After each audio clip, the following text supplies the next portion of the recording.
this projectile, if not more, and it seems that the head has come off and it's just landed. This seems to be the head of the projectile, and quite a big one. It's landed there. Whether it has live ammunition or not, we do not know. There have been some sounds of explosions in some other places, but this one has landed here, and you can see the way it's landed. There are a few craters just around the fact. It seems to have landed with a thud and then rolled over across to this bush, if you see these pictures. So this is in Jaisalmer. The cops, the local police have been alerted, and they've asked the local residents there to not go close or to touch this, but to leave it as it is. But we can see the villagers and all of them who have seen this. They've taken the images, and clearly the local authorities have been alerted with this.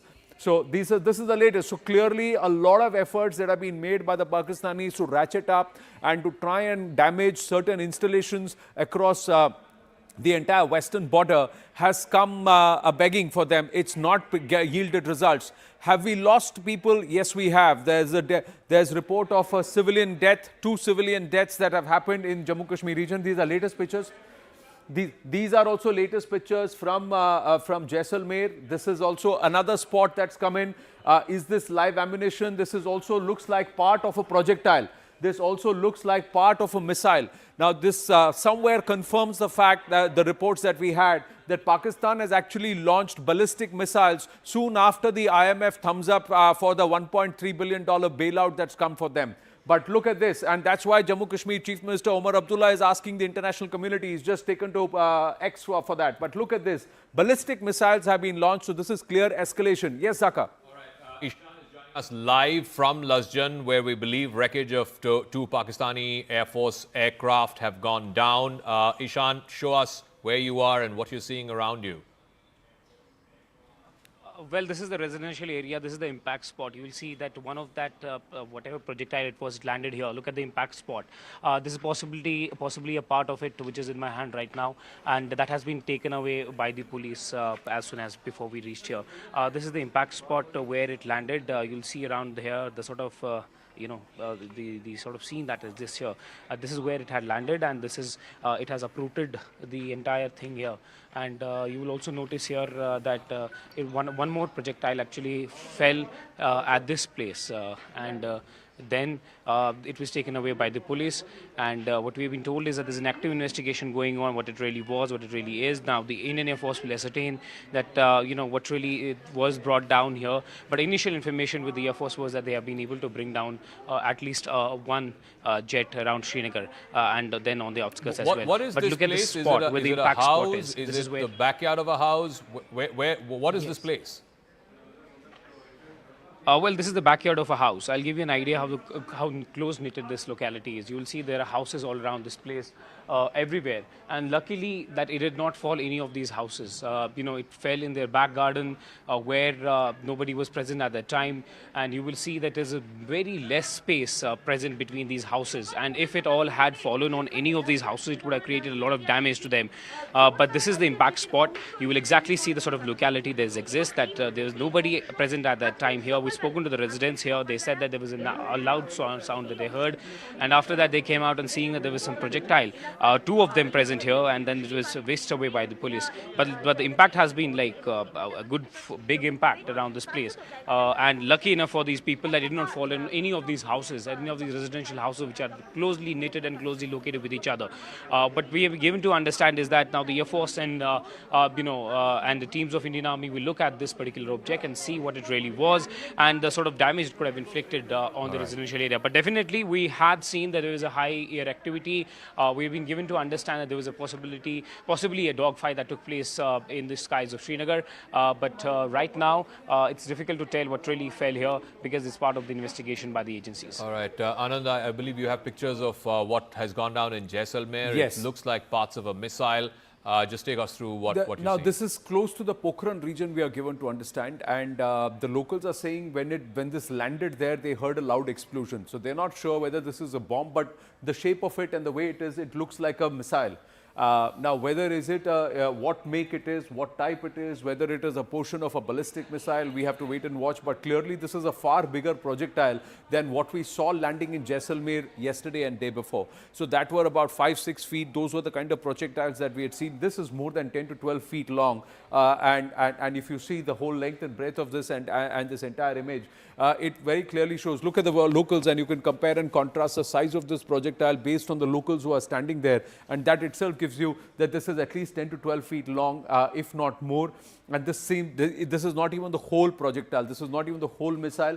And this is another portion that's found. Now, this could be a live mortar shell or munition. So the locals have been advised that you take pictures and you stay away. Don't touch it. Keep minimum distance. Some of this may be live. Some of this may be diffused. We do not know. But these have landed. So clearly, the escalation ladder, Pakistan has really gone up the escalation ladder. With what intent? Can they sustain it? Is it desperation? But what also stands out is our air defense systems. Yes, there will be some reversals, there will be some aspects, but a 10% hit or a 5% blow on the chin or somewhere is nothing compared to the 100% might that was pushed by the Pakistanis. So largely, if you were to say 98% of the efforts pushed by the Pakistani military has been neutralized or has been defused. But it is also sad that we have lost at least 2 civilians in Jammu Kashmir, leader, one lady, and also one person who was part of the administrative services in Jammu and Kashmir, in Srinagar, who's also sadly lost his life. But the other part, Zaka, as I hand it back to you, is that Pakistanis have not just targeted military installations, they seem to be targeting certain religious installations also, because one of the missiles sent by the Pakistanis, or projectiles, has landed near a temple in Jammu. The other thing is they were flying around over Amritsar. With what intent? We have to see. Thankfully, majority of these have been neutralized. We are also awaiting details, and I'm very curious to see if there are locals who have cited someone trying to come down on a parachute.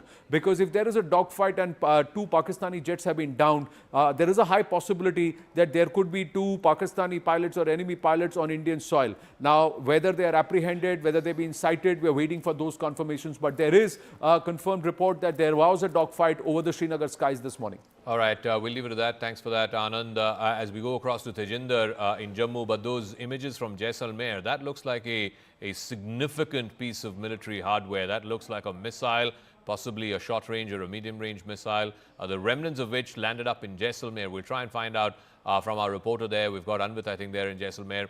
This is what the locals have spotted, and they have filmed it, and they've sent it across. There's been some civilian casualties as well in Jammu, in Rajouri, Poonch. Tejinder has more on this. Tejinder, I believe a DC level officer has also lost his life. I think his house was attacked yesterday. There's been 3 civilian casualties in Jammu, is what we are told. Just tell us what else are you hearing and seeing this morning in Jammu? Zaka, unfortunately, there has been 5 civilian casualties across Jammu since the Pakistani army launched this ceasefire violation targeting the civilian population.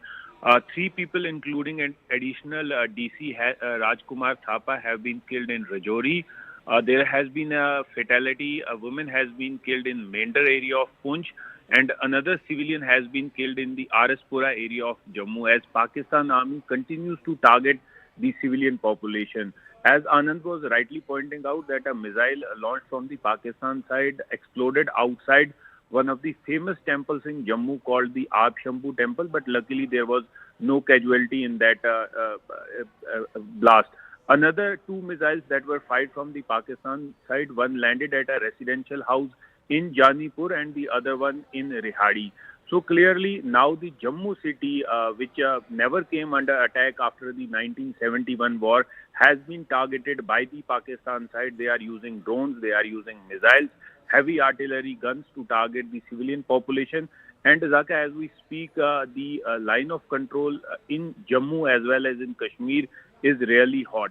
Pakistan army is once again targeting the civilian population living along the line of control in Uri, in Tangdhar, Keran, Machil sector in Kashmir, and in Jammu region, Poonch, Rajouri, Kathua. These are the areas which are being targeted by the Pakistan side. But yes, the Indian army is giving a befitting response to Pakistan. We are told that several positions of the Pakistan army from where they are launching their tube projectiles from where they are targeting the civilian population have been All right. completely decimated by the targeted fire of the Indian Armed Forces. So Yes, the three Zaka. sets of images that you're seeing, one from Amritsar in the fields there, that's the wreckage of a drone clearly. Remember yesterday India called out Turkey and said there were Turkish-made drones that were being sent from Pakistan to India.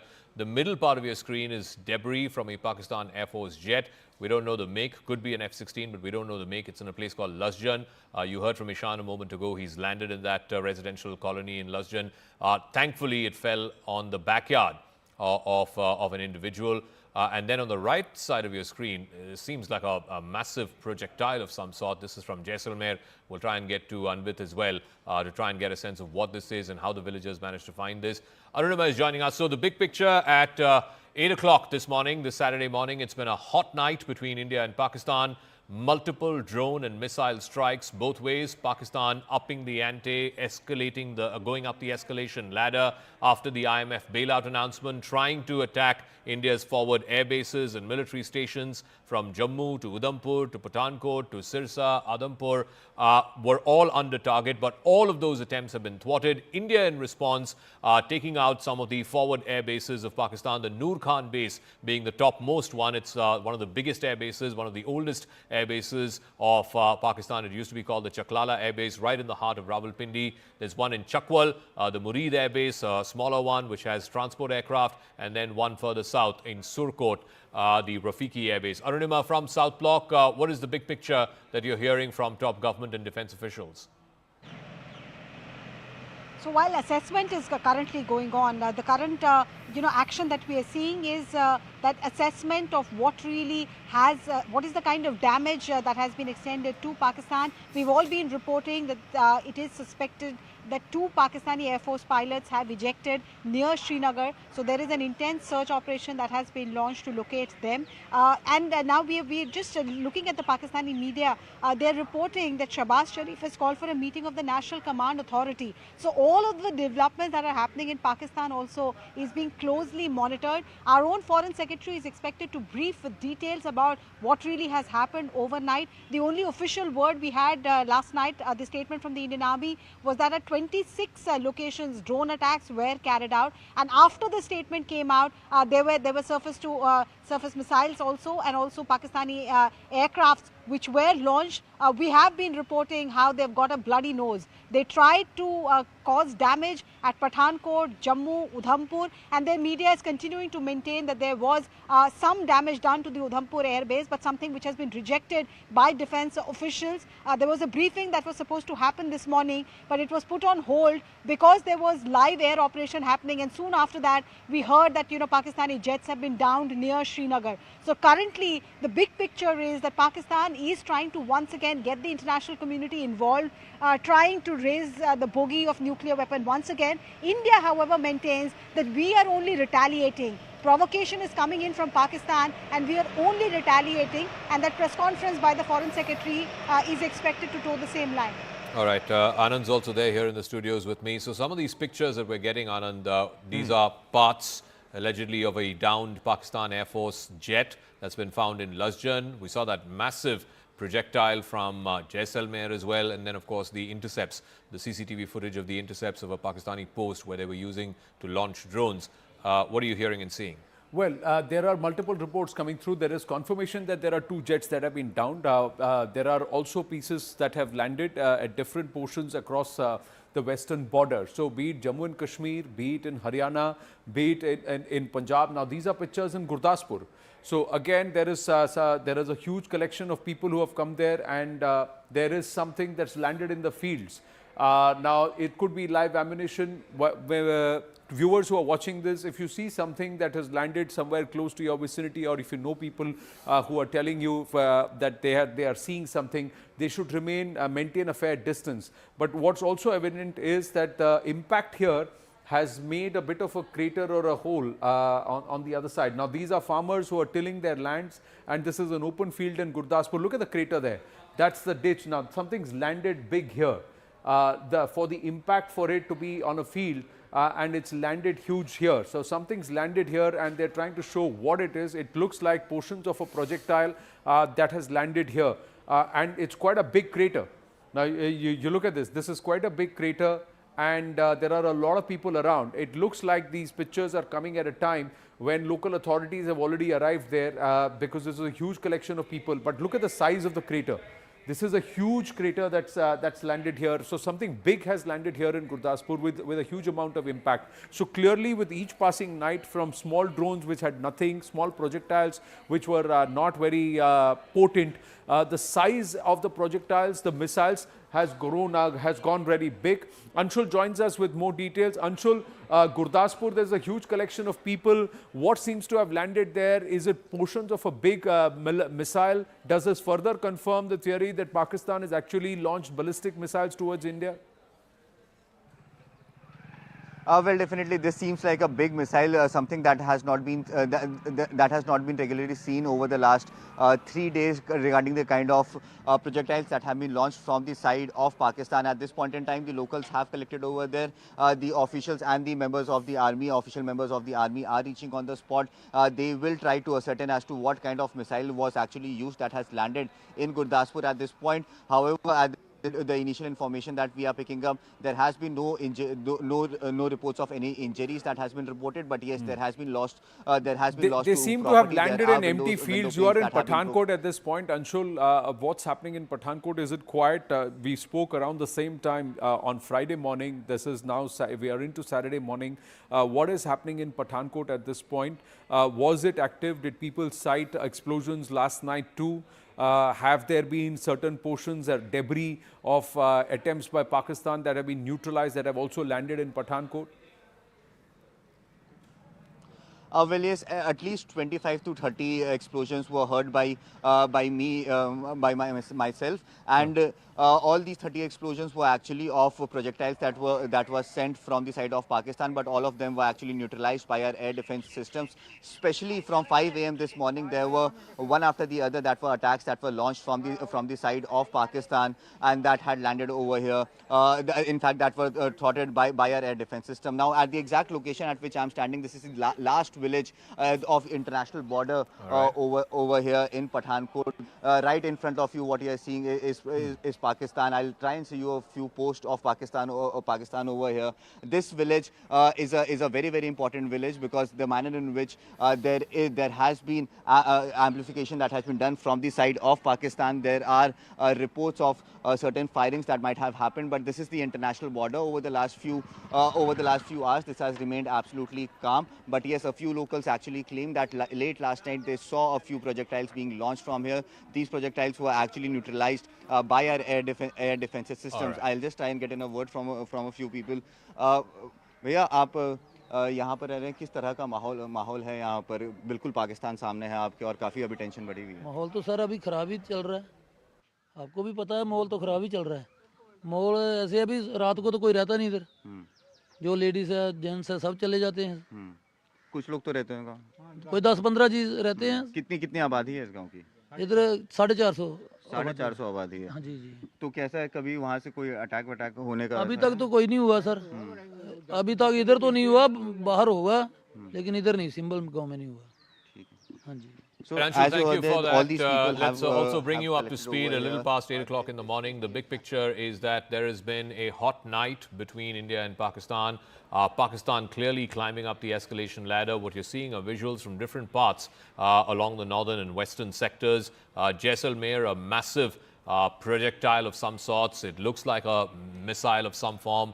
And then in Lasjan in Srinagar, you're seeing visuals of what is likely remnants of a downed Pakistan jet, a Pakistan Airforce jet. So let's bring you up to speed with the headlines that we're seeing. First, in Lasjan in Srinagar, in the outskirts of the city, parts of a Pakistani jet have been found. The pictures of the wreckage have been accessed. You can see this was inside the residential compound of an individual.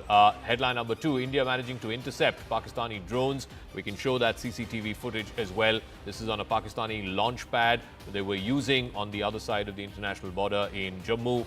Top defense sources saying that India has destroyed this Pakistani post that was trying to launch drones and of course the launch pads that have been used. The second image that you see is that of the destroyed drone. You can see the intercepts happening in the night sky, and then the second image, smoke and fire in the fields there. Headline number 3, part of a drone has been found in the fields of Amritsar.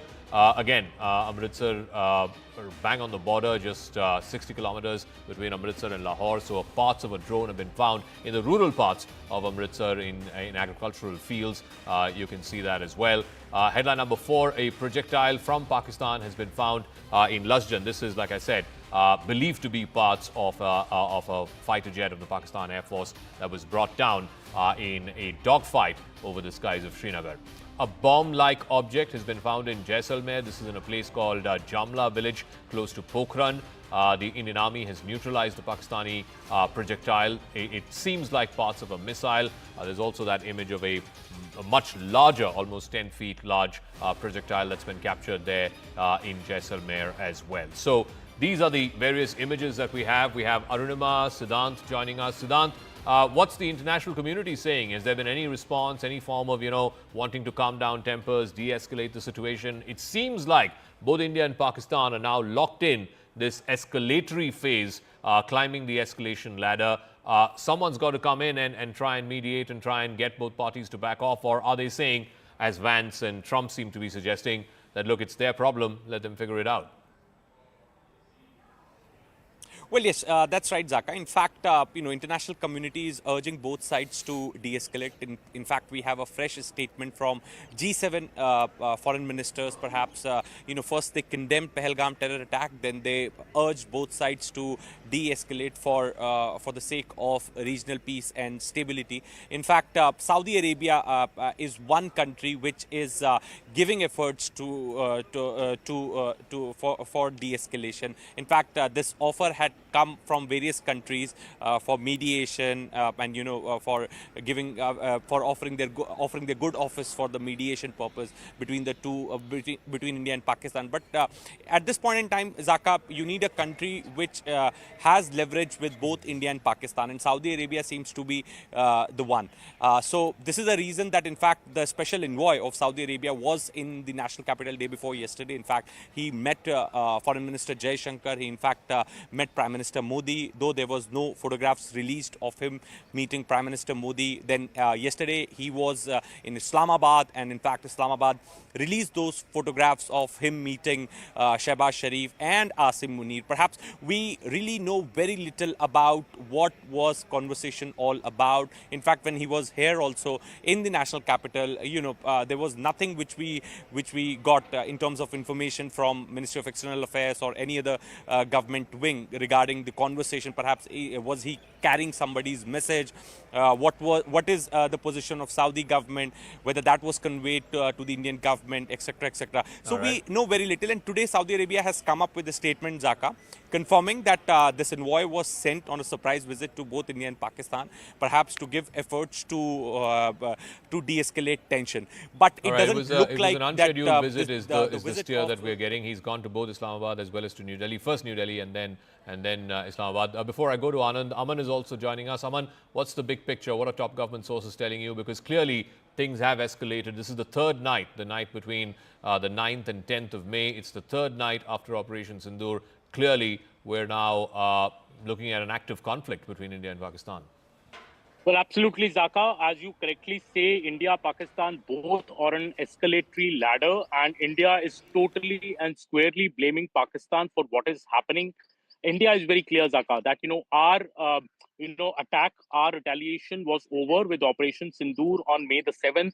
It is since Pakistan, which is upping the escalation, first by sending drones across the border, attacking 36 targets from Leh to Sir Creek the previous night. And what has happened today early morning is a complete escalation, firing of ballistic missiles at India. This is something that India is saying will be responded in big measure. India has already responded today morning. And India is seeing a plot here, Zaka. India feels that, Pakistan waited for the IMF bailout. Till then, the drones which came were all recce missions, intelligence gathering missions, trying to test our air defenses, maybe trying to exhaust our air defenses. But Pakistan has been caught by shock and surprise today morning when it launched its full attack soon after getting the IMF bailout. India also trying to now tell the world that, look, you have bailed out a country. IMF has given a bailout to a country which has launched ballistic missiles at India, which is exporting terror. So the world community also needs to, sit up and take note.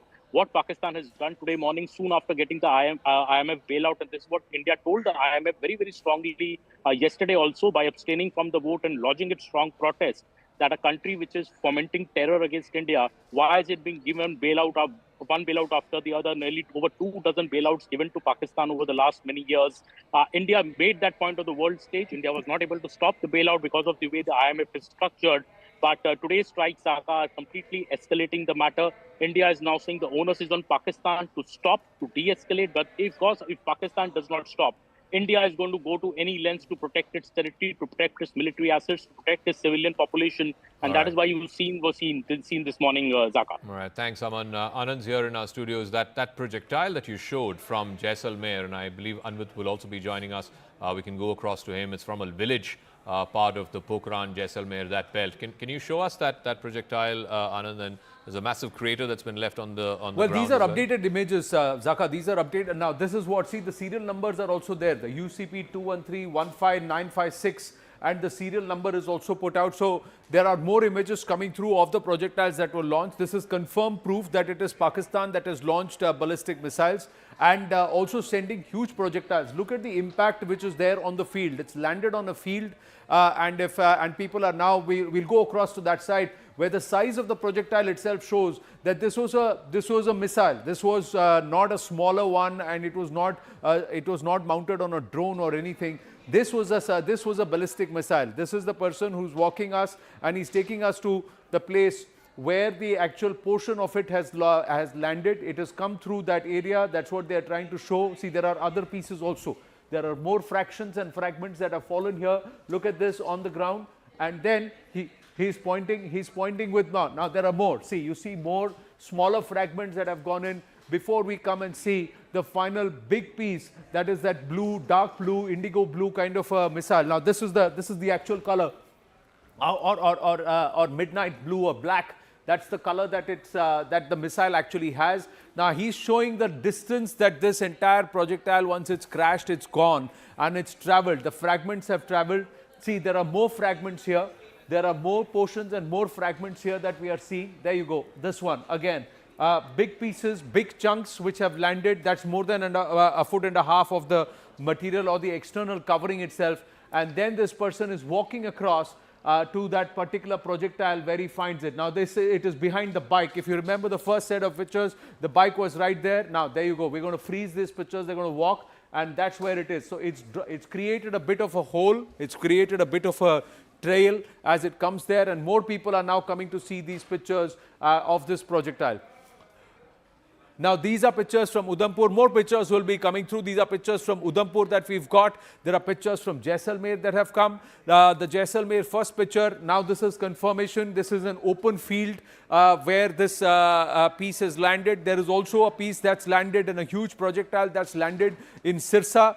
So clearly Pakistan upping the ante and sending these projectiles. The world needs to watch these. The world has to see the ballistic missiles that were launched by Pakistan soon after they got the... Look at the crater. Look at this gap. It's opened it wide out here.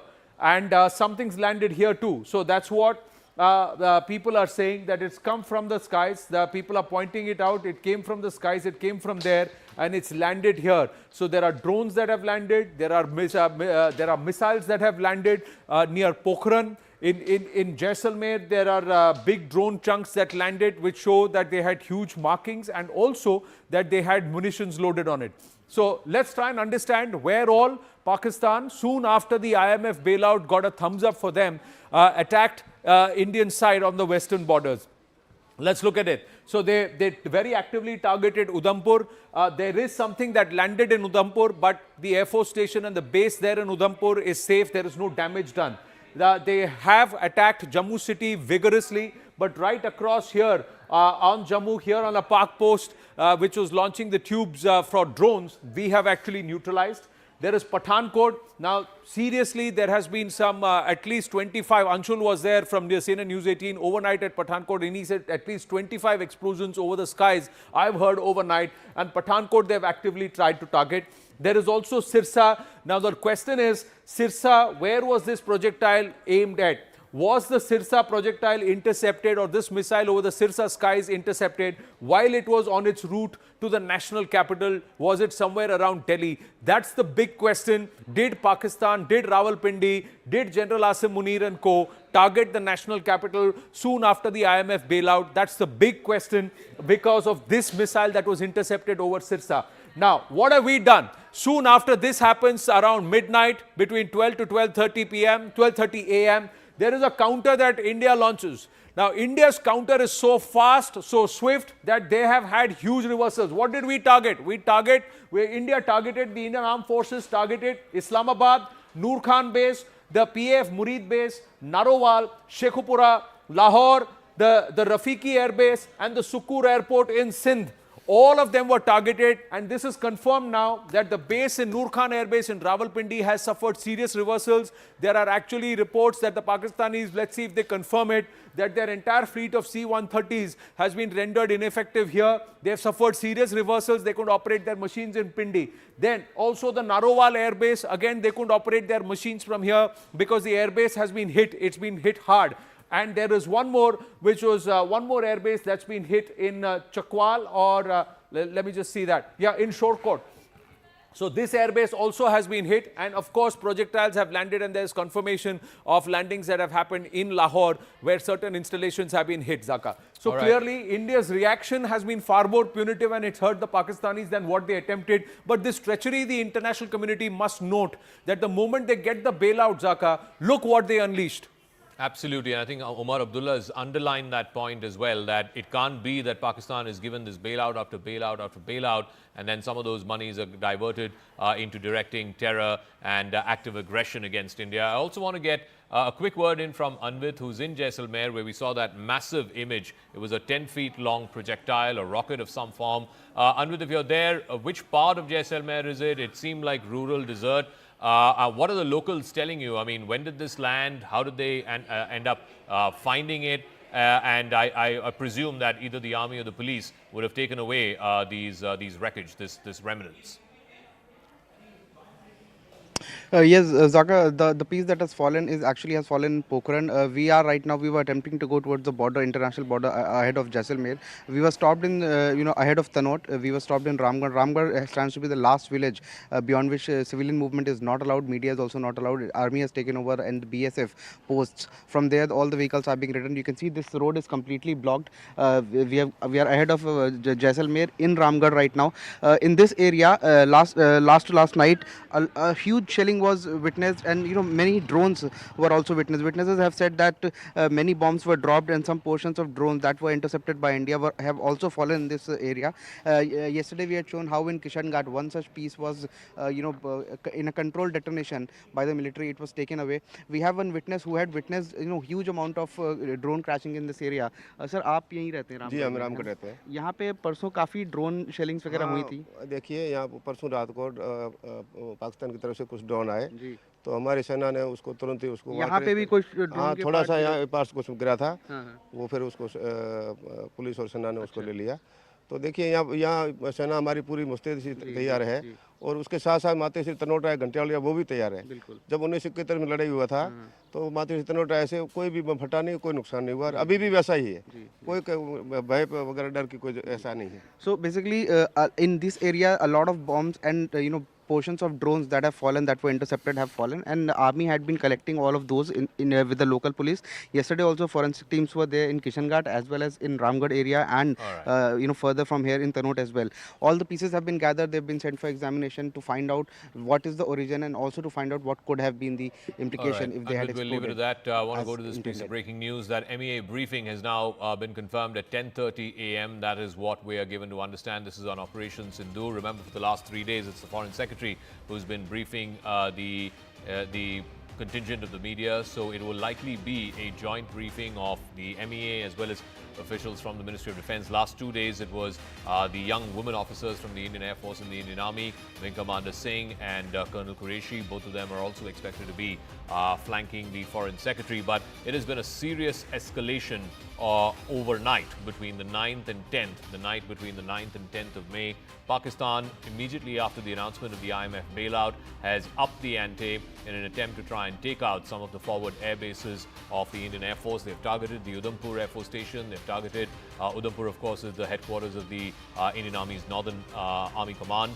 Also tried to hit the Jammu Air Force Station, Pathankot, which is our biggest forward air base. It has some of the squadrons of our 4.5 generation fighter jets. Also over the Sirsa Air Force Station. So multiple Air Force stations the Pakistanis tried to take out overnight. And this is the first sort of rung in the escalation ladder where two states or two armies, two air forces that are trying to take out each other's air force stations, because if the enemy cannot scramble his jets, then that is a serious tactical advantage that you have at the starting of any conflict. Siddhant is now joining us with further details.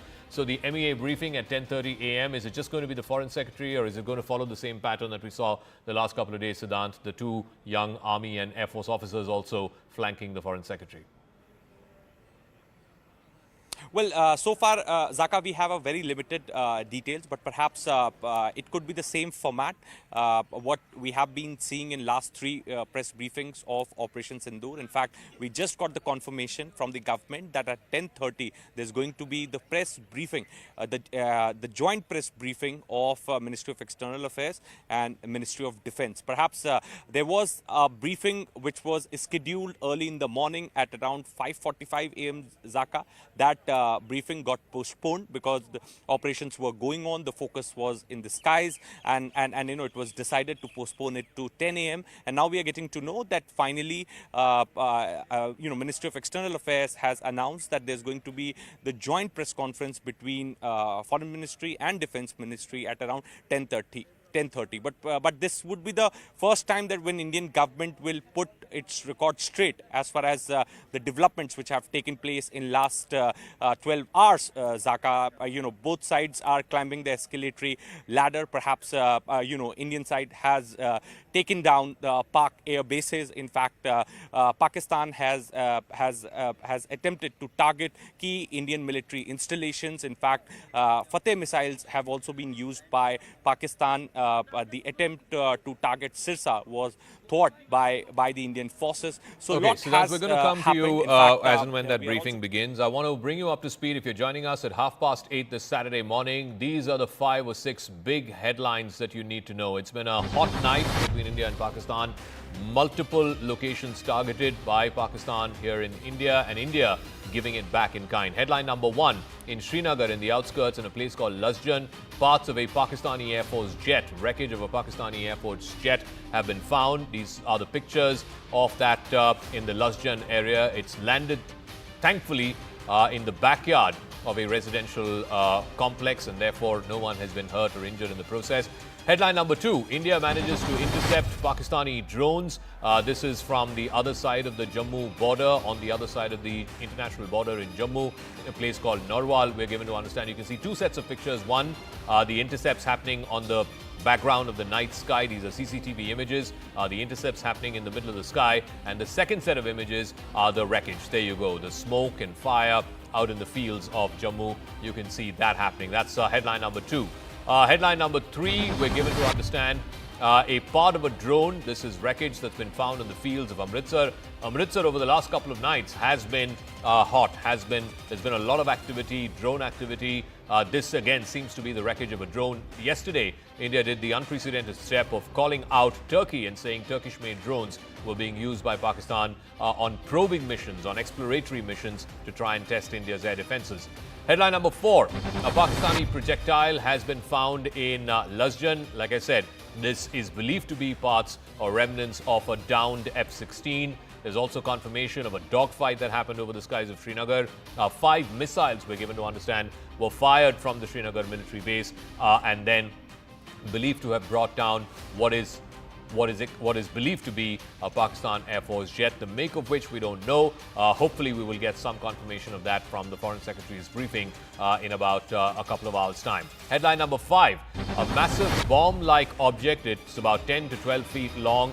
It's huge. It's been found in a place called Jamla. It's a village in Pokhran, in the wider Jaisalmer region of Pakistan, of Rajasthan. That, of course, you can see the second image, which shows that massive, almost 10-12 feet long rocket-like projectile that's been landed there, that's been neutralized there. The Indian Army has neutralized this missile attack in the sky. So this is headline number 5. Headline number 6, Pakistan also targeting civilian areas. In Jammu, there have been, unfortunately, 5 deaths, 5 civilians who have died. In Rajouri, a district collector level officer has also passed away. Unfortunately, his house was the target of heavy shelling. There's been heavy artillery shelling, both on the line of control as well as on the international border. Pakistani projectiles also hitting a temple, a famous temple in Jammu called the Shambhu Temple. Headline number 7, damaged parts of a drone or something like a drone has been found in Udhampur. This is in the Narsu part of Udhampur district. We don't know further details, but it seems like wreckage from a drone yesterday. Udhampur, of course, is the headquarters of the Indian Army's Northern Command, and the attempt there was to try and target the Northern Command headquarters as well. Security forces have reached the spot. I also want to show that Shambhu Temple picture. Again, this is wreckage from a projectile of some sort at the Shambhu Temple, a very famous temple in Jammu.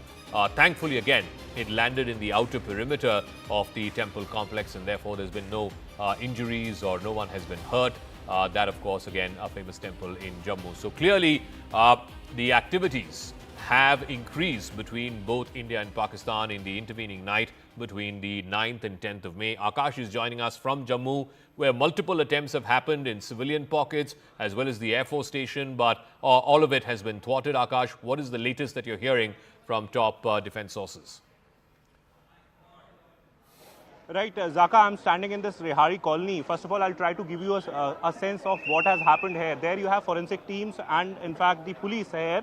This is one civilian property that has got a damage because of the sort of attacks that we have seen in the morning today. And there I am being given this sort of, this is something, a part of possibly a drone or the missile or the projectile that came here. And there you have. There you see, these are the individuals who have handed over this thing to me, and they are saying that this was a part of the sort of damage and, in fact, the projectile that came here. I have been told that many people who were, here in the house got injured. I'll try to talk to them as well as to what actually happened. But before that, I'll try to give you a sense as to what actually happened. There you have the top floor of the house that has got damaged. Multiple cars that have been standing here, in fact, have got the damage. There you have in the close vicinity around 50-meter area, is damaged. We still not, don't know as to if it was a drone or missile. But I'll try to, in fact, talk to the individuals as well. I'll try to talk to them. Sir क्या हुआ था यहाँ पे और कितने बजे हुआ बता पाएंगे आप अभी आए हैं यहाँ का कोई है क्या हुआ है यहाँ पर मिसाइल वगैरह वो रेड नीचे रही है छत पे कितने लोग रहते हैं इस घर में यहाँ पे ऊपर 4 रहते हैं सेकंड फ्लोर में भी 4 रहते हैं नीचे 6 रहते हैं तो वो ठीक है अभी हाँ जी उनको कोई चोट वगैरह लगी उनको चोट वगैरह नहीं लगी अभी ये फॉरेंसिक्स वगैरह टीम कितने बजे हुआ लगभग कितने बजे कहा ये 5:50 पे सुबह 5:50 पे तो किसने देखा कोई मिसाइल वगैरह थी या ड्रोन वगैरह था क्योंकि लोग सोए हुए थे अचानक से आवाज आई सभी उठे हाँ जम्मू मेडिकल कॉलेज पास में है हमें बोला जा रहा है कि शायद वहाँ पे टारगेट था कुछ ऐसा कुछ बताया यहाँ पे जो एजेंसीज काम कर रही हैं All right. Zaka, forensics teams are here. Once again, I'll try to give you the visuals of this particular house. This is the house, that has in fact got the damage. I'll show you the, in fact, visuals of the, workers who have been in fact there, the police, Jammu Kashmir police, and also the civil defense staff. Forensics teams are basically checking, the sort of damage and in fact the sort of thing, the projectile that was used. But it is unfortunate that civilian properties are being targeted. Either, it is a failure or it is intentionally being done. In both the cases, Pakistan is exposed because they have been saying that they don't want to escalate. But in this particular case, we have been seeing that how they have been launching attacks. And since last night, late in the evening, we have seen that starting from Jammu, they have been targeting many properties. We have seen the Firozpur area as well, where civilian property was targeted. And here in Jammu as well, we have this civilian property that was on target and in fact that has received sort of damage. Zaka. All right, Akash, we'll come back to you in just a bit, but we're getting this piece of breaking news. Reuters is reporting, and we want to be very, very responsible and restrained in our reporting. Pakistani Prime Minister, and we can, it's flashing on your screen at the bottom half as well. The Pakistani Prime Minister, Shehbaz Sharif, has called a meeting of the National Command Authority. It is the authority that has overseen the nuclear powers or the nuclear command authority of the Pakistani military. He has called for a meeting of the National Command Authority today on Saturday. The Pakistani military has confirmed this to Reuters after Islamabad launched a major military operation against India in the night between 9th and 10th. The National Command Authority is the top body for civilian as well as military officials that take serious security decisions, including those related to the nuclear arsenal of Pakistan. This could be saber-rattling. I don't think we should fall for this propaganda, but clearly the Pakistanis seem to be ratcheting up. Last night, they're escalating it, going a couple of notches up the escalation ladder. India forced to respond, to retaliate to that. Now, some nuclear saber-rattling as well by the Pakistani Prime Minister. He's called for a meeting of the National Command Authority, which will have the Prime Minister, the Foreign Minister, the Defense Minister, and of course, the heads of the armed forces as well, the Chief of Army Staff, Navy and Air Force Staff. Let me go across to Aman Sharma, our political editor. He's joining us live from outside South Block. As we expect that press conference by the Foreign Secretary as well as the individuals, the officers of the Army and the Navy. What's the reading in South Block, Aman? What is the big picture? Because this is a serious escalation that Pakistan has tried in the last 6-7 hours or so.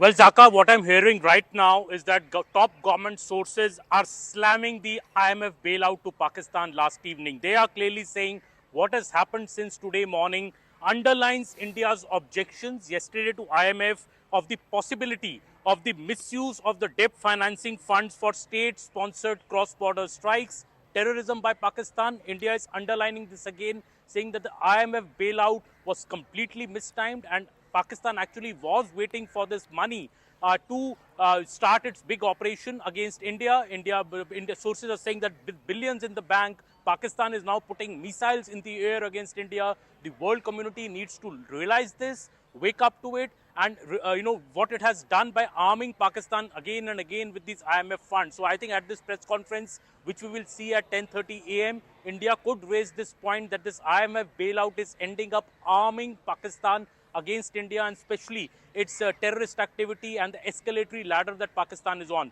See, Zaka, government sources are very, very clear that the original escalation is of April 22nd, the Pahalgam attack which Pakistan did. India did its offensive on May 7th, 96 hours ago, by doing Operation Sindoor, but only targeting terrorist infrastructure of Pakistan, not targeting any military infrastructure, not targeting the civilian population.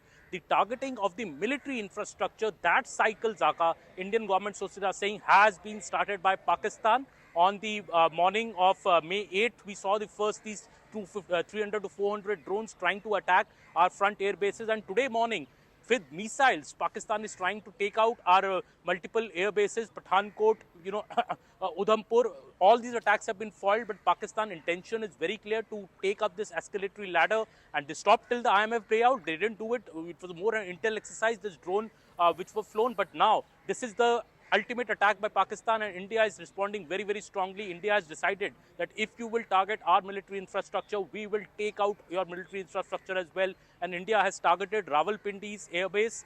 This is deep inside Pakistan, Zaka, and this is a big, big message to Pakistan that if Pakistan does not stop here, India will go to any lengths to teach Pakistan a firm lesson. We'll hear more about it at the 10:30 briefing. I think I don't want to get ahead of myself, but I think Indian government is very, very upset over this IMF bailout, and is very clearly saying that Pakistan is to blame for this escalation ladder that we are on. And just very quickly, there was some note or some justification of why India abstained at the IMF meeting yesterday. What's the rationale? What's the reasoning behind that?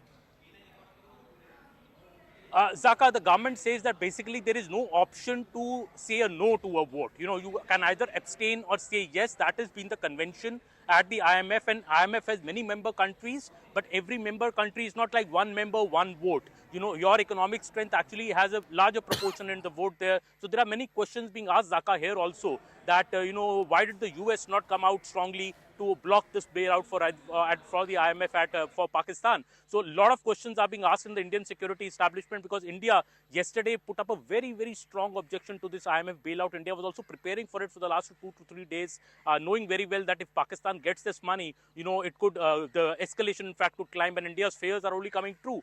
The world community needs to sit up and realize that, what it has done yesterday, and I think India is going to strongly protest about this at the press conference as well, I believe. All right, Aman, thanks for that. We'll come back to you you at the 10 o'clock press conference, 10:30 press conference. Now, Anand, you have the images of the intercept of the ballistic missile? This is over the Sirsa skies and what looks to be a portion of the Fateh missile. So this is from Sirsa. It's landed on a field. It was intercepted on the skies of Sirsa. I'm going to check with our team if we can put out the map and also the visuals. We can split it on this wall so that our viewers can understand the map graphics and with these visuals, because it's landed on Sirsa. And why this Sirsa is important? Because this Fateh missile, this ballistic missile, many believe was intended towards the national capital. It was intended towards Delhi. We'll try and show you these visuals and then try and split it here on this wall itself with the map graphics and these pictures, because then you can understand where this is. So if you can just pull this out, put this out and just the map, because where Sirsa is, we need to understand where Sirsa is. Sirsa and the trajectory of the missile, many believe, was headed towards the national capital. And this is the big portion. This is the big portion. This is the big portion of the back end of the Fateh missile. So you'll see the tail, and that's the tail portion of the Fateh missile. Now you see these are authorities who are already there. The local police is already there, cordoning off, and now they're taking them away. It's being carted away. The portions have been now lifted, put on the back of a big vehicle, a pickup truck, and then they'll be carted away. This is the big shot. Now this is the picture. Now look at this. This is the Fateh missile back end. Now if you have seen pictures of Pakistan flaunting the Fateh missile, the rear end of this portion with the wings and this is exactly similar to the design of the Fateh missile, and that's the reason why the ballistic missile launched towards the national capital. That is the level of escalation that Pakistan has triggered.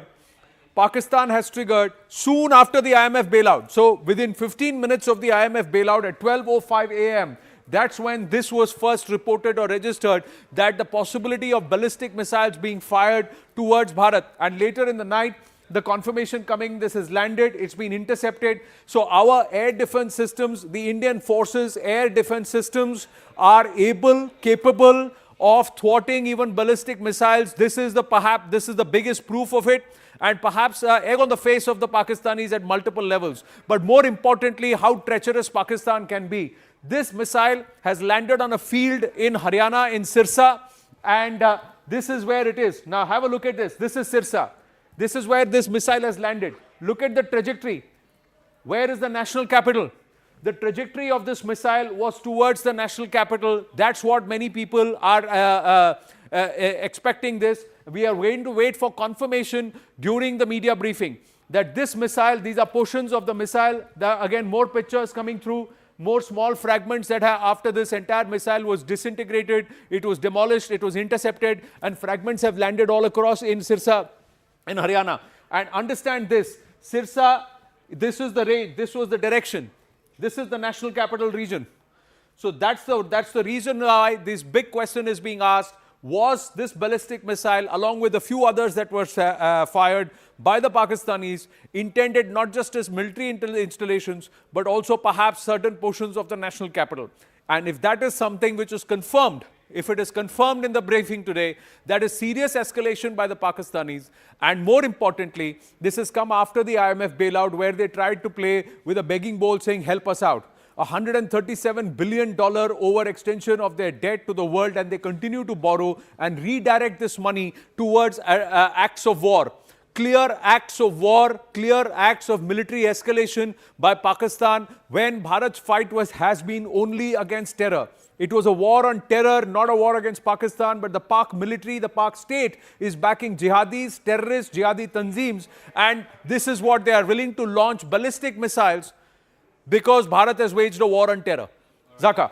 A massive escalation, no doubt about it. You had, these swarms of drones, unarmed drones, no explosives there. Then you had explosive-laden drones. Then you had these short-range missiles, and now you have the ballistic missile. This is a medium-range Fatah-2 missile, a range of about 400 kilometers, directed en route to Delhi, and it was intercepted in the skies over Haryana. And those pictures that Anand was showing, quite dramatic, that the manner in which it's been intercepted as well. Of course, India's air defense systems working round the clock into the T. Let me go across to Arun Danta and Arunima, both of whom are joining us. So what's the word in Delhi this Saturday morning, Arun Danta? Clearly, the government is closely following all of these developments. It's been a very hot night. Escalation by Pakistan, India responding for good measure. What is the reading in government this Saturday morning? That's right, Zaka. Yesterday that was the reason why you saw those, long meetings taking place here. Prime Minister Modi chaired 3-4 important meetings. In fact, the last meeting concluded somewhere around 12 with the Foreign Secretary and the External Affairs Minister S. Jaisalmer. And we were told that, in fact, the RAW Chief and NSA Ajit Doval, IB chief, they all were present in that meeting. Before that, of course, we saw that the review meeting conducted by Prime Minister Modi with Rajnath Singh, three tri-services chief, NSA, in fact, RAW chief and IB chief were present in that. And also, before that, there was a meeting with the veterans and the former chiefs of different forces of the country. And in fact, they were, of course, expecting some sort of misadventure by Pakistan yesterday night, and that's the reason why we saw that India was in fact ready for any sort of action. That's the reason why we saw that how Indian forces have retaliated to Pakistan's drones or the ballistic missiles which they fired. And of course we know that Prime Minister Modi is very closely monitoring the situation. It's been 4-5 days since when we are given to understand that Prime Minister Modi has been awake during the night, has been constantly in touch with the NSA Ajit Doval. At this point, I'm outside the residence of Prime Minister Modi. It seems calm at this point, but perhaps the way action is taking place, you will see flurry of meetings. I think there will be meetings in the next few hours. Thanks for that, Arun. We'll be in touch with you. Arunima is also joining us, but we got this breaking news. The U.S. Secretary of State Marco Rubio, let's go to that breaking news. Marco Rubio has now spoken directly to the Pakistan Chief of Army Staff, General Asim Munir. This happened just a few hours ago. This is the first conversation that any international official has had directly with the Pakistani Army Chief. Remember, the Deputy Foreign Minister of Saudi Arabia was in Islamabad just last night. He was part of that meeting that was hosted by the Pakistani Prime Minister Shehbaz Sharif. But this direct call between Marco Rubio and the Chief of Army Staff, General Munir, is an important one. It's the first conversation that an international official has had with General Munir. We'll try and get Siddhant. Siddhant is on the phone line. So Rubio has spoken with the Pakistani NSA, who's also the DGISI, General Malik. But now a direct conversation with General Munir, who, of course, the ball is really in his court. If he stops, then India will stop.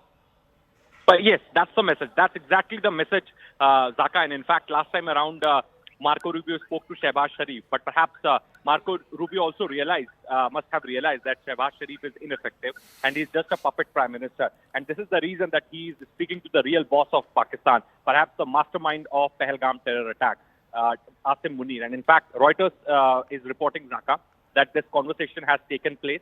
And as we were speaking before also, that US wants both sides to de-escalate. In fact, White House Press Secretary Caroline Leavitt also said that President wants both sides to de-escalate. Perhaps US is also giving efforts in the same direction. This is the second telephonic conversation that Marco Rubio had with the Pakistani side.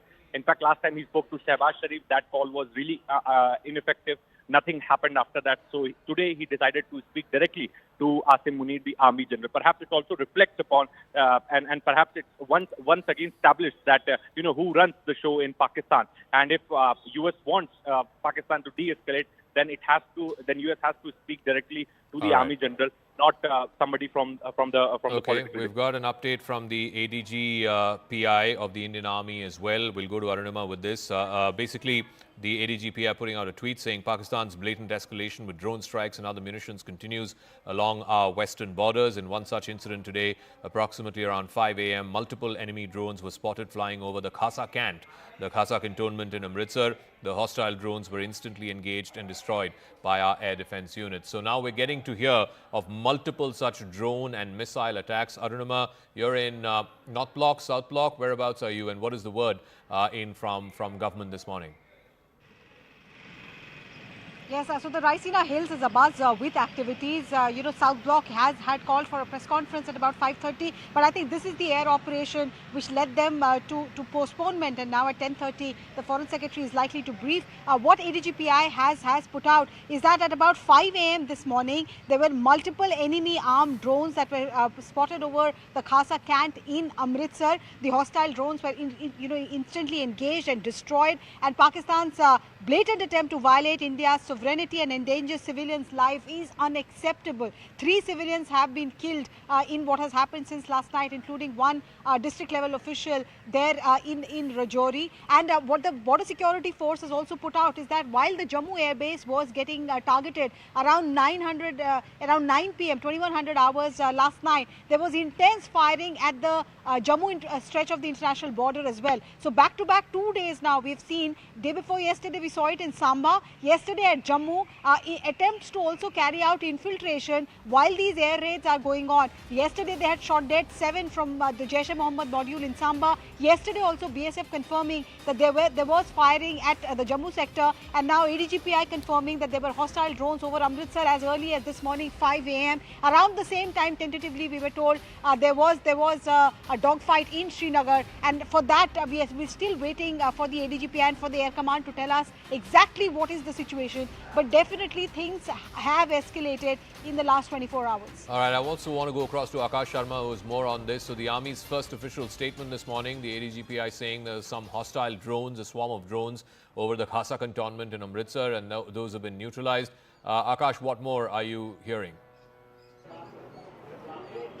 Right. So first of all, two important things in this tweet by the ADGPI. First one, that they are somewhere acknowledging the attack launched towards Amritsar today in the morning that we had also reported Zaka. And second, that they are saying the message is loud and clear that it cannot be accepted. Armed forces are in fact reacting since morning, and we have been learning, as Arunima pointed out, the dogfight, of course, the air defense, thwarting the attempts and destroying the enemy drones, and also Indian Army destroying the enemy posts. So a number of things are happening, but civilians are somewhere affected, Zaka. I have been mentioning this since morning, that while they are targeting the military infrastructure, they are also possibly targeting and intentionally targeting, civilian properties. And this is the reason why we have the damages like such that I am showing you in the visuals in the backdrop. Zaka, Indian Army and in fact Indian Armed Forces are going to brief us officially in some time from now, where we'll get to know as to what was the sort of action that was taken last night in retaliation. Of course, we know that how their air defense systems at different Air Force stations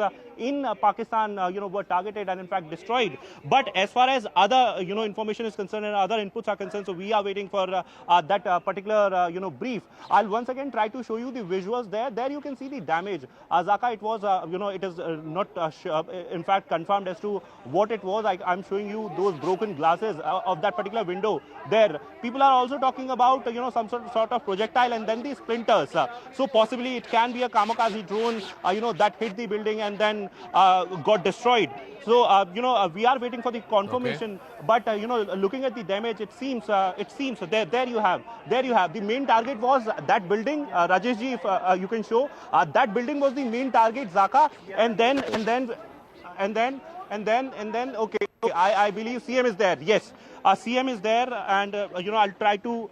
All right, we'll come back to you, Akash, in a moment as you try to go across and see if we can get a soundbite from Omar Abdullah. But the ADGPI's tweet showing these pictures as well.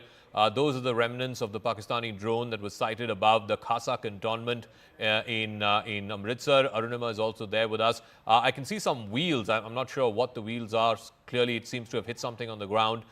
Those are the remnants, the wreckage that you can see from the drones that were sent over the Amritsar cantonment. Arunima, what more do we know?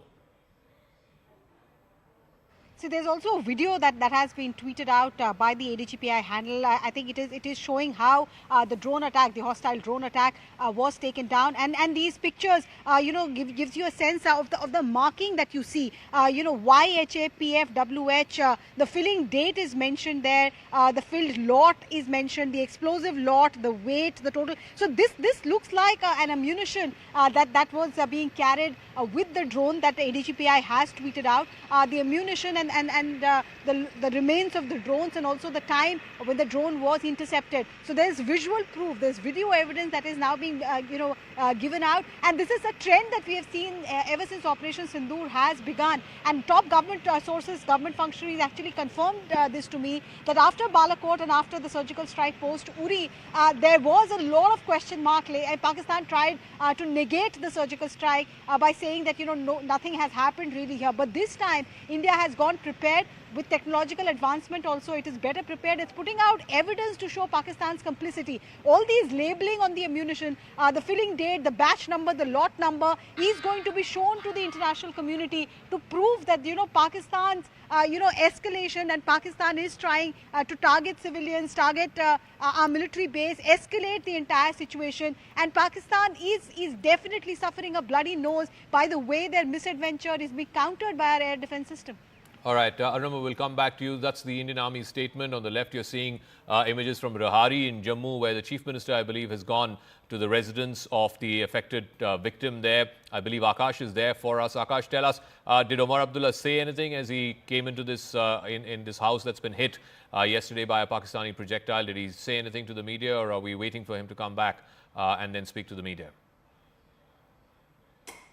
Not yet, Zaka. He has gone, upstairs to check the sort of damage that this property has received. Possibly he'll be, coming back and will be speaking to media. But this is important, given the fact that civilian properties are being targeted, and we have, received this sort of damage where not just this property but the adjacent properties are also damaged. In fact, the vehicles that are standing on this particular road, Rajesh will show you the visual. In fact, have got damaged.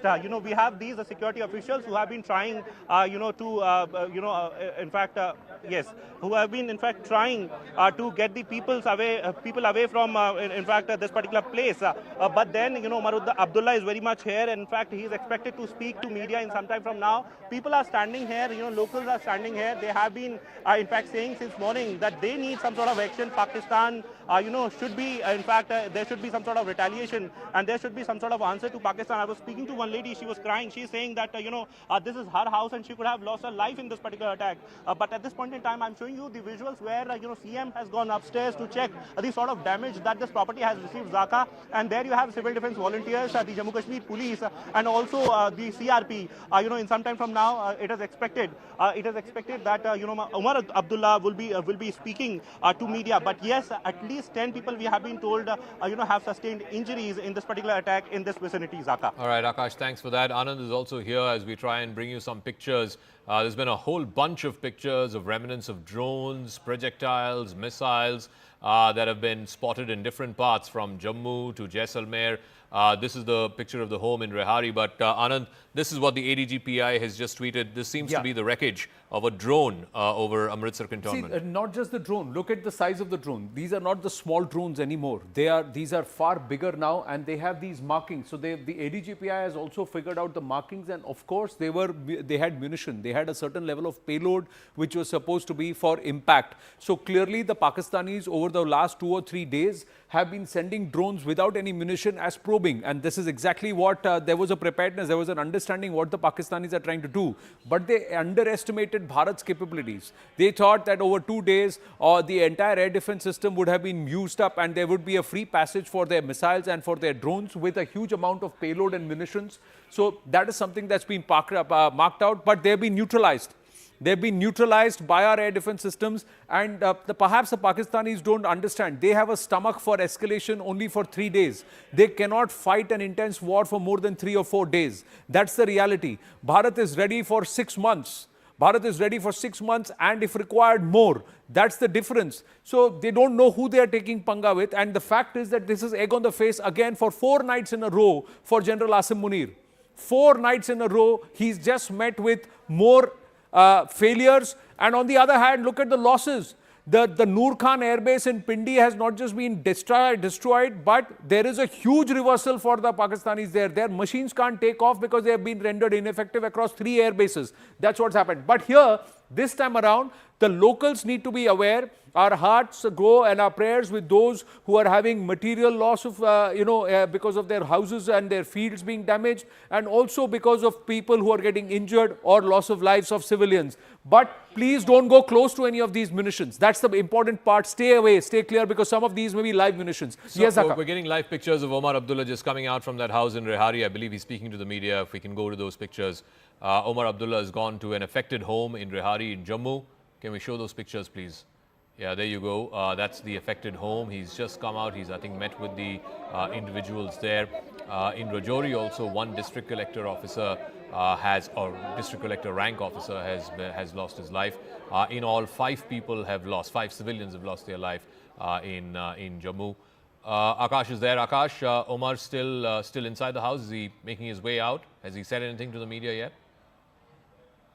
Zaka, I cannot hear you. Omar Abdullah is still, assessing the situation. In fact, is taking a stock of the situation. In fact, he has gone inside the second house where the lady, who owns this house has gone, in fact, inside and is somewhere briefing the Chief Minister as to what actually happened, at what time, and what was the intensity. And then there he is coming out. Possibly, we'll try to speak to him as well as to now when civilians are targeted and their properties are targeted. What is Wait, yaar, wait, kahan aa rahe ho? All right. So, has in fact gone to some third property now, and in some now he is expected to speak to media. But then at this point in time, this is very important. There is a series, in fact, of houses, in fact, which have in fact received this sort of damage, where we have been told that there was possibly a drone that hit the building and then got exploded, and because of those splinters, we have the nearby properties, also got damaged. And in fact, the vehicles that are standing here, you can see the debris there on this particular car, and a lot of people, are standing here at this point in time, and they are very furious because of the fact that they have been saying that we are seeing these actions on a daily basis now, and now, some sort of strong retaliation, should be there from the Indian Armed Forces. I'll come back to you, Akash, as and when the Chief Minister comes out. He's visiting multiple houses which have been affected in Rehari. Yes, Anand, you were showing us the ADGPI the tweet and the video. Let's go back to the pictures. The fact is that we'll go back to now. This has payload. Now, the only thing for our viewers and whoever are there in these local areas have to be that if there are fragments, portions that fall of debris or destroyed missiles, etc., or drones, just stay clear of them. Don't go and touch any of these parts, because a lot of them seem to have live munitions. The ADGPI has actually circled out, and this is live payload. So with the aim, with the intent to destroy, destruct and hurt, and it's ballistic missiles, there are other projectiles, there's loitering munition, and also drones with a certain level of capability. If you see the wheels on these drones, it surely shows that it was carrying a significant level of payload with the intent of trying to drop and then perhaps head back. Though you can see these. So we have to see the nature, and a lot of these are either Turkey made or China made, these drones. Now these are the houses. Omar Abdullah is there at this residence. Is he coming out? I don't think he's speaking to the media. He's stepping out. These are live visuals coming through. The media is trying to speak with him, but he's not speaking. He's just going to meet the families, and perhaps he'll move away from this location and then speak to the media later on. He's actually tweeted, and he said that he's alarmed at the fact that the international community has allowed this entire, bailout. And I think there is going to be, Zaka, Pallavi is getting us more information that Bharat is going to push for a serious reconsideration of this bailout that's been given to the Pakistanis.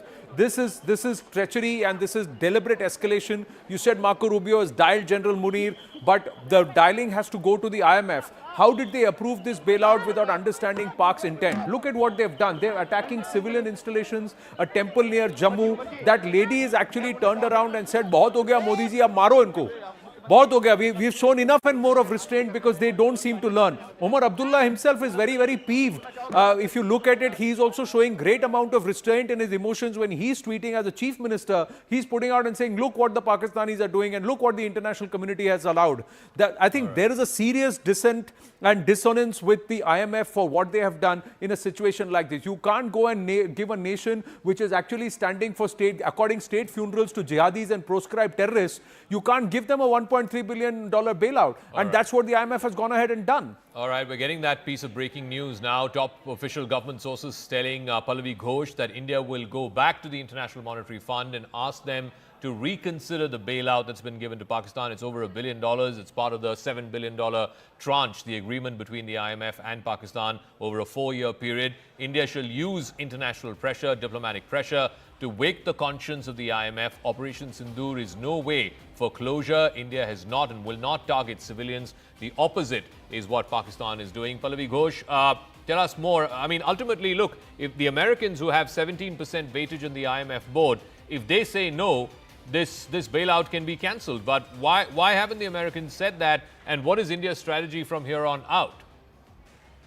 That's exactly the question which India is asking. Why is it that America said no? Because Donald Trump's earlier statement, where he said that we've given $3.3 billion to Pakistan, but we've got nothing out of them, they've done nothing for us. That is something which India is going to use effectively against Americans as well, and make the point to them that you may be one of the largest contributors to the IMF. I know this logic is going around, your money, we use it the way we want to. That's at least how the stakeholders of the IMF were talking about. But the point is that isn't an international organization also to be held accountable? Aren't they also to ensure that the money that they're using and giving out is actually used for a good cause, or at least for the cause what it is meant to? You know, Zaka, if you look at the note which was released by the government of India yesterday in its response to IMF, and the statement which India made at the IMF meeting yesterday was that we leave it to your morality to decide how that money should be given and whether you should give a bailout to Pakistan because they have been an official offender. I think it's this conscience awakening call which is now being taken by the government, and therefore All when right, they're going to Pallavi, go I'm back, sorry to they are going interrupt, but apparently there's some air activity where Akash is. He's in Rehari in Jammu. Akash, yes. Zaka, I'm showing you the visuals, possibly some air activity. There I'm showing you the clouds there. We have this, okay, we have been asked to go inside because there are in fact some attempts, there were some attempts in fact, these attempts have been thwarted. I'm showing you the visuals of the air activities. I'm also hearing some sort of roar, possibly of the jets, but there I'm showing you the visuals of the clouds where we have that white smoke, and in fact we have been told that there is some fresh attempt possibly when CM was here, Zaka. All right, that seems to be some activity there, some air activity. The reporters have been asked to move inside. These are the remnants of the damaged buildings in Rehari. So these are deferred pictures as well. We'll come back to you, Akash, as and when we can establish some confirmation of what kind of air activity there is. You could hear sirens in the background as well. There you can see an official asking Akash to move in. I believe the three defense chiefs have also reached South Block. There is a high-level meeting going on, and this will continue. This will continue through the day. If you're joining us at 9 o'clock this morning, these are the big headlines. It's been a hot night between India and Pakistan at the line of control at the international border. Let's bring you up to speed with what you should know in this escalating situation between India and Pakistan. Headline number one, Pakistan's Fatah missile that was aimed at Delhi has been intercepted and downed over Haryana. You can see the images there, massive remnants that have been left behind, the wreckage that's been left behind. This is a ballistic missile, 400-kilometer range, was in the direction of Delhi, but it's been intercepted over the skies of Haryana, and you can see it's fallen, the wreckage has fallen in the open fields there in Haryana. The villagers taking those pictures earlier this morning. Headline number two, it's not just in Haryana, in Srinagar, in the Lasjan area, in the outskirts of Srinagar, parts of what is believed to be a Pakistan Airforce jet, which was brought down in a dogfight. That wreckage landed up in the backyard of a residential complex. The individual whose house it was, where this wreckage was found, he is, of course, now speaking with the authorities. He has taken these pictures in what is believed to be the wreckage of a downed Pakistani fighter jet. Headline number three, India has managed to intercept Pakistani drones. These are two sets of images, CCTV images. This is the second set showing the wreckage after the interception happened. This is in the Jammu Narwal sector. The interception happening there. That's the first set of images. The interception happening in the night sky. And then the second set, which shows the destroyed Pakistani drones and the launch pad that was used by Pakistan to launch those drones. So you can see fire and smoke up in the fields in Jammu. Headline number four, a part of a drone has also been found in Amritsar. You had the ADGPI. This part is what was found in rural Amritsar. You can see the fields there, the fields being readied for the next season. You can see the part of the wreckage. That's clear that these are drones in rural Amritsar. The ADGPI also tweeted the drone that was visible in the Amritsar Cant, in the Khasa Cant in Amritsar. That too has been brought down by India's air defense system. Headline number five, a Pakistan projectile has been found in Lasjan in Srinagar. Ishan was there. This is the same area where you saw the wreckage of what is believed to be a Pakistan Air Force jet being brought down after a dogfight. What that is will be established by the authorities. Our Ishan Wani was there reporting from the backyard of that residential complex where which is the point of impact. Headline number six, a bomb-like object was found in a place called Jamla village in Pokhran in rural Rajasthan, in the deserts of Pokhran, Rajasthan. The Indian Army managed to neutralize this drone and missile attack in the sky, and what you're seeing is wreckage of that missile. Headline number 7, Pakistan targeting civilian areas. That's where our Akash Sharma was reporting from in Rehari. Multiple homes have been targeted. There's a temple called the Shambhu Temple in Jammu. That has also been targeted. Overall in Jammu, 5 people, I'm afraid, have died, both in artillery shelling as well as in Pakistani projectiles that have been hitting parts of Jammu overnight in the last 6 or 7 hours. So Jammu seems to be badly affected because of the overnight escalation of projectile, drone and missile attacks from Pakistan into India and India's response. Headline number 8, there are damaged parts of a drone that's been found in the Narsu area in Udhampur. Udhampur, of course, the headquarters of the Indian Army's Northern Command. We don't know what nature this drone is. You can see the Army officials there taking away the remnants of this. This is from Narsu area in Udhampur. Security forces are on the spot. I can report to you there is no damage to the Udhampur air station or any part of the headquarters of the Indian Army's Northern Command. Headline number 9, amid the escalating attacks by Pakistan, Indian Army has released a statement. The ADGPI has put out a statement saying that multiple armed drones were spotted flying over the Khasa cantonment in Amritsar. The hostile drones were instantly engaged and destroyed by India's air defense units. Pakistan's blatant attempt to violate the sovereignty and endanger civilians is unacceptable. And headline number 10, Jammu and Kashmir Chief Minister Omar Abdullah has reached Rehari, which is the part where the civilian part that's been affected. 3 or 4 homes have been damaged there. There have been 5 casualties in all of Jammu. Omar Abdullah meeting with the victims, meeting with their families there, spending some time with the individuals who were affected, and of course he's now left from there. As we sort of bring you up to speed with what is happening here in the national capital, all 3 service chiefs are at the Ministry of Defence. They're in North Block right now, even as we speak. We're given to understand that further details of what the discussions are will be known as well. Remember, at 10:30, there is going to be the briefing by the Foreign Secretary. If we can have a reporter to try and get a sense of the meeting that they're having right now, and they're likely to meet with the Raksha Mantri Rajnath Singh as well in the next few minutes. Arunima is joining us live. Arunima, yes. Yes, the 3 service chiefs have arrived in South Block. There is a string of briefings and meetings that is going on in South Block at the moment. The situation is now under control. The assessment part is now on. We have seen ADGPI put out details of the munition that has been used in Amritsar, drones which were carrying the munition as their payloads, the way they were taken down, and the details, the markings on the payload, all of that have been put out in the public domain. Assessment of the situation all the way from Udhampur to Jammu and also in Jaisalmer, that's on. There's a high likelihood that Raksha Mantri Rajnath Singh could also meet the 3 service chiefs shortly. By afternoon, after the press conference by the Foreign Secretary has ended, there's also a possibility of the Prime Minister being briefed by the National Security Advisor and the Raksha Mantri as well. One thing that one must highlight is that the deliberate misinformation that is going on from Pakistani social media handles, most of them have been blocked by India, but international media is picking up some of those and India is countering them. One of which said that, an Indian Air Force jet has been down. Then another misinformation was that the S-400 missile system has been damaged. All of these being denied officially by Government of India. No, Arunima, I was just coming to that the PIB needs to fact check things a little faster and perhaps in a little more active manner. They have been doing a fantastic job.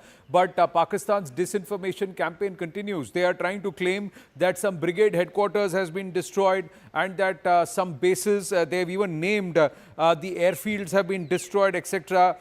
They've also said that some storage of missile-based storage system has also been destroyed, along with downing of jets, and like you said, some of our air defense systems being destroyed. All of these are not factual, they are all false, but there is a tendency that वो कहते हैं ना Arunima, if I can say that, कि जब तक सच खड़ा होकर अपनी बात कहता है, झूठ पूरा शहर घूम के आ जाता है. So that is something which is happening, and this is a massive disinformation campaign that the Pakistanis have tried to launch. And that is something that needs to be countered far more effectively. The PIB is doing a fantastic job, but they need to be a little more quick on the counter. Yes, and the problem is that even though we are checking and putting out information that has been verified, there are international media houses, since these are Pakistani official handles which are putting out baseless information. There are a lot of international news outlets that are picking up, quoting Pakistani sources. Let me give you a string of disinformation that has happened since early this morning. First, Pakistani media claim that the Gurdaspur air base has been damaged. It has been categorically denied by the Indian Air Force and by South Bloc that none of our air bases have suffered any damage, be it Pathankot, be it Jammu or Udhampur. Next, they said that in Chandigarh, a missile depot has been damaged. Again, something negated by South Bloc. We just spoke about the S-400 missile system. Pakistan has claimed, and international news outlets have picked this up, that our S-400 missile defense system, our air defense system has been damaged as well. Completely baseless, denied. They have put out old photographs and said that Indian fighter jets have crashed in their operation that began last night post midnight. Again, India has fact checked, saying this is an old video which is being recirculated. So Right. yes, both the South Bloc and the Ministry of Information and Broadcasting negating the lies of Pakistan. Right. Thanks for that, Arunima, and I think we'll continue to put that out, and kudos to the PIB. They're working very, very hard. These are times of where war is at multiple levels. Bharat is waging a war on terror, but the Pakistan military and the Pakistan state seems to have unleashed a war against Bharat itself at various levels, and they are very devious. The enemy is very devious. They will use a lot of disinformation, and their aim is to also create and divide Bharatiya people based on communal lines or other lines, and we have to mount a collective effort, a whole of Bharat approach has to be mounted. Let's quickly go across to Siddhant Mishra joining us at this point. Siddhant, Marco Rubio has picked up the phone and spoken to General Munir. What does this indicate? In the meantime, Bharat is also launching a massive non-kinetic counter because it's a diplomatic offense on the IMF bailout. So take us through what's happening on the non-kinetic front. Yes. Well, as far as non-kinetic front is concerned, Anand, then this morning we received a statement from foreign ministers of G7 countries. In fact, they have condemned Pahalgam terror attack, and in fact, they urge both sides to de-escalate. Perhaps coming to your question, Marco Rubio is speaking directly to Asim Munir, signifies that US knows who is calling the shots in Pakistan, point number one. Point number two, last time around, Marco Rubio rejected his counterpart, Foreign Minister Ishaq Dar, and spoke directly to Shehbaz Sharif. But then US also realized that nothing is going to happen because Shehbaz Sharif is a puppet prime minister. So today they decided to speak directly to Asim Munir. So this message should go out loud and clear to the world that who is running this country. Point number one. Point number two, that there was a surprise visit from Saudi Arabia, Anand. In fact, we were the first one to report that. And the Saudi Deputy Prime Minister met EM S. Jaishankar. In fact, we have also been told that he called on Prime Minister Modi, though there were no photographs released by the Indian side regarding that particular meeting. Yesterday, he was in Islamabad.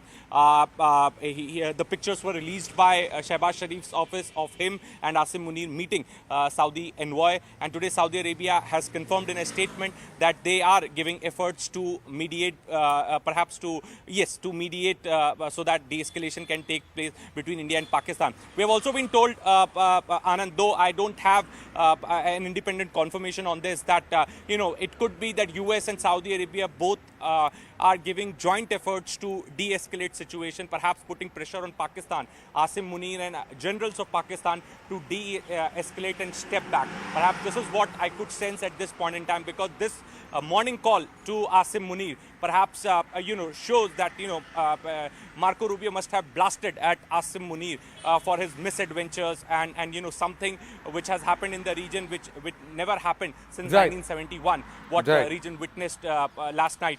It's all because of Asim Munir. US is very angry, very upset with Army General Asim Munir. Right. Looks like the international community needs to be made apprised of, and that picture that was shown with Hafiz Abdul Rauf leading the prayers with the Pak military personnel standing right behind, and Pakistan giving state funeral to jihadis and terrorists, and a US proscribed terrorist leading those prayers, perhaps was not seen by the quote-unquote international community that has handed out this $1.3 billion bailout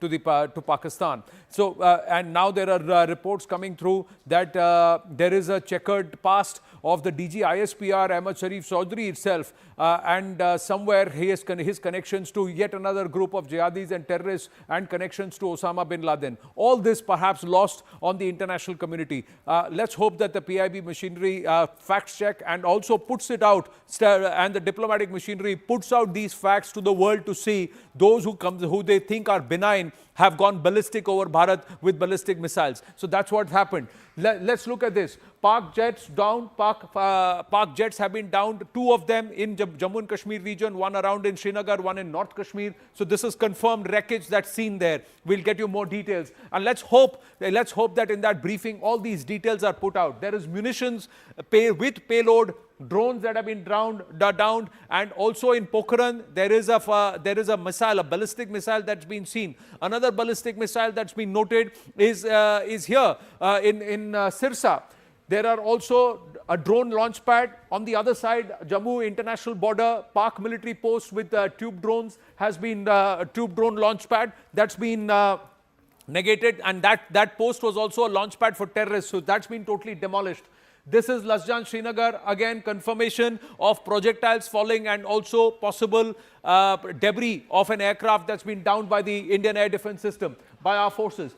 Parts of a drone that's been found. This is a far bigger drone, and this perhaps was also carrying payload. The ADGPI has also confirmed where they've put pictures, a drone-like object found at multiple places, suspected drone hits. There are civilian areas that have been hit by drones. Homes have been destroyed or demolished or have suffered damage. Civilians have died. One lady has died. There is an employee or an administrative officer in the Jammu and Kashmir ministry who's been hurt or who's lost his life. Our salutes to them. There are people, civilians, who are getting injured. There are some damages that have happened to certain military installations. That's what's being claimed, but nothing that is stopping any of the operations. And all claims made by the Pakistani military and Pakistan is nothing but disinformation. All our systems are intact. All our defense mechanisms are intact, and we have given them a bloody nose. That's what we've done. Now, this is another news. A missile-like projectile or object has been found in the village of Samastipur under Adanpur in Jalandhar. Now, the discovery of this missile has caused a certain amount of worry in the locals, but the cops have already reached the spot. Now, you can see the markings. These are Pak markings. These are Pak markings, and this is again at least an 8-10 feet projectile that's been found. Was it carrying? What kind of payload it was carrying? We'll have to wait and see. Sometimes there could also be drop tanks of certain aircraft that could be seen. So we have to wait for verification from the ADGPI and from our official sources to see what this is. Yes, Anshul. So yes, this debris has yet again been found. This time this debris that has been found has actually been found in Jalandhar, but the agencies are at spot. They are trying to figure out as to what could this debris be. But in all likelihood, this is looking like a debris that was actually destroyed by the anti-defense systems of our country, and hence these whatever this missile is or whatever this object is.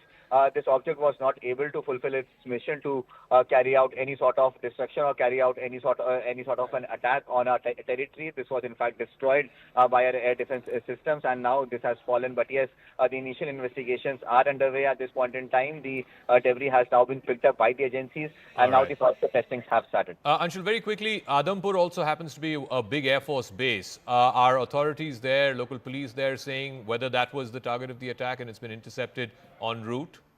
Well, yes. This is what is being said by the authorities over here, that the Air Force base was being targeted, much like what is happening in places like Udhampur and Pathankot as well, where they are trying to target our Air Force bases. But our air defense systems are very, very active and doing a great job at this point in time, thwarting each and every attempt that is made by the enemy state of Pakistan.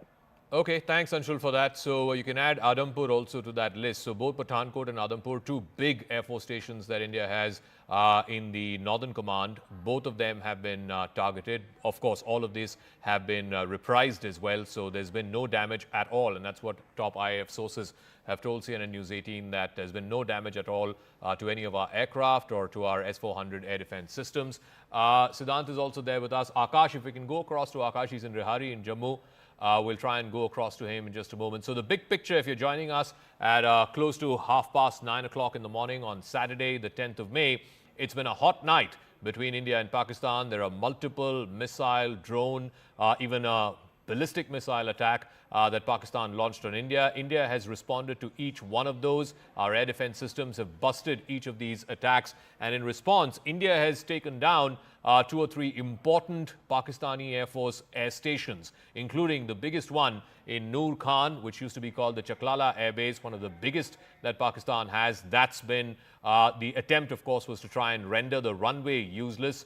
Then there is the Murid Air Base just a little further down. And then you have the Surakot Air Base, the Rafiki Air Base in Surakot in southern Punjab. But remember, there's a lot of misinformation and disinformation, fake news that's doing the rounds as well. So the PIB, the Press Information Bureau, and their website and their social media handles have put out this. There is a claim by some Pakistani social media handles suggesting that the S-400 air defense systems, which India managed to procure from Russia, there is some disinformation doing the rounds that there's been damage to the S-400 systems. That news is absolutely fake. It's been now put out in the PIB fact check, their website, as well as their social media handles. And maybe we can have one of our anchors from our newsroom on our plasma screen showing that from time to time. So don't believe any of these fake stories, this disinformation, this misinformation. We'll try and get Griha or someone to go up there and show that to us in a second. But I also want to go across to Akash and try and get a sense, Akash. Now, you know, the picture, the meta picture seems to be emerging. I'll come to Rehari in one second, but the meta picture, which is what our viewers want to know. Clearly, there have been attempts at some of our forward air bases and air force stations from Udhampur, Srinagar, Pathankot, certainly, even the one in Jalandhar. We will get further information. The pictures that we're showing, it seems like the Udhampur Air Force Station was the target. Of course, it was intercepted. And in response, India has taken down some of these leading frontline Air Force bases of Pakistan. What is the meta picture you're hearing from the Indian Air Force? Right. So you rightly pointed out some of the Air Force stations, in Avantipur, in fact, Jalandhar and Pathankot as well, were on target. And in fact, Jammu was very much on target. And, these attempts were thwarted. We know that how not only drones, but missiles were fired. And we have been told that India strongly retaliated. And this is the reason why, we had a dogfight where we have a confirmation that dogfight indeed happened in Srinagar. And then the air defense also worked in a similar way. But Zaka, I want to highlight here, the Indian Air Force has officially denied that there is no impact or there is no hit, on S-400, air defense system. And in fact, there are several sort of locations that have been propagated by the Pakistani handles, and all of this information is in fact rebutted by the Indian Armed Forces, because this is very important at this point in time. Though we don't have access to these Pakistani handles, but yes, international media is somewhere picking the information, and the official version from Indian Armed Forces should be carried as well. And that's the reason why Indian Air Force has now come out in public and said that there is no damage or hit to any S-400 battery or the sort of system. Also, as far as these attacks are concerned, so Zaka, their primary target is, of course, the air assets, fighters, and the air defense systems as well. I was discussing it a bit earlier that how they have been targeting. They have, in fact, they want to try, S-400 and Akash missile system. One, they don't know the locations. Second, they want, and this is possibly the reason why they want to target all the, Air Force stations specifically that are very close to the borders. Akash, they are masters at disinformation. They are masters at disinformation. The Pakistanis will try anything and everything. To all our viewers, to all those who are getting active on social media, let's do our job responsibly and let's stand up for our country. Let's not push any claim that's being made by any pro-Pakistani or Pakistani handle, because it's disinformation. Look at what our defense systems are capable of. Trust this. This is what, for 4 nights, not a single missile projectile has been able to find its mark. They've all been neutralized. This is a live picture of how our air defense systems, the Indian Armed Forces air defense systems, are neutralizing projectiles, missiles, loitering munitions sent by the Pakistanis. And this is all happening in the air. Listen to this. You can see the projectile trying to travel over the Indian airspace, and there you will see the flares first coming in, which are the distraction, and then the mechanism, how it works, and the entire projectile then being damaged, split into multiple parts, into shreds. It's being torn into shreds on our skies. So these are the fireworks courtesy the Indian Armed Forces. So these are the fireworks courtesy the Indian Armed Forces, and what's being blown to bits is the Pakistani devious intent. So have a look at this. Let's play the nats again. Let's look at the whole sequence. Have a look at the whole sequence.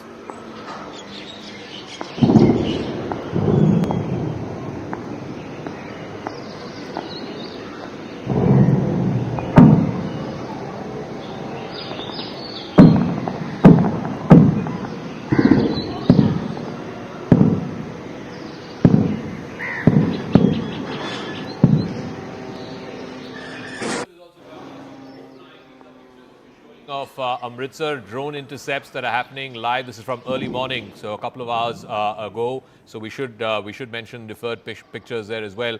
Tejinder, I believe that there is some anti-terror operation also that's happened in light of what's been happening, the hot situation both along the LC as well as the IB. What information do you have on that as we continue to show these pictures? These are the skies over Amritsar, where there is a live intercept happening of a swarm of drones sent in by Pakistan. This is from a few hours ago on the skies over Amritsar. But Tejinder, yes, go ahead.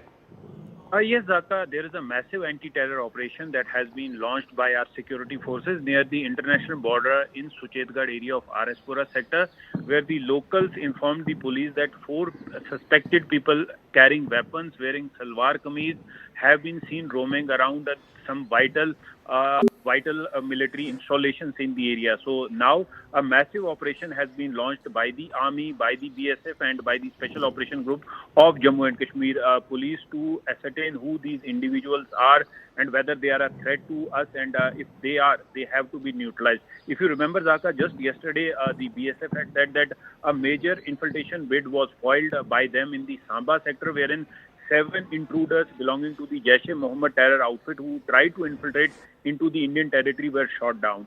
So at a point when our security forces, especially the army, the Air Force, is engaged with the hostilities from the Pakistan side and giving a befitting response to Pakistan, the sources are telling us that Pakistan has activated its terror networks in Jammu and Kashmir and have asked them to carry out certain attacks across Jammu and Kashmir. But the security apparatus in the entire region is on heightened alert, and all such nefarious attempts by the enemy, whether in the hinterland, on the line of control, or from across the line of control, would be foiled. Yes, all right, Tejinder, we'll leave it at that. Thank you very much. These are still pictures that we are playing from Amritsar from a short while ago, a few hours ago. This is the early morning pictures. There's been a lot of focus on Amritsar for the last 2 or 3 nights. And the concern there, the worry there is that the Pakistanis might attempt something fishy, something nefarious around the Golden Temple, which is, of course, the holiest site for Sikhs around the world. So far, all their attempts have been thwarted by the Indian air defense systems. But I also want to go across to Griha, who's joining us from the PIB fact-check wall here in our newsrooms.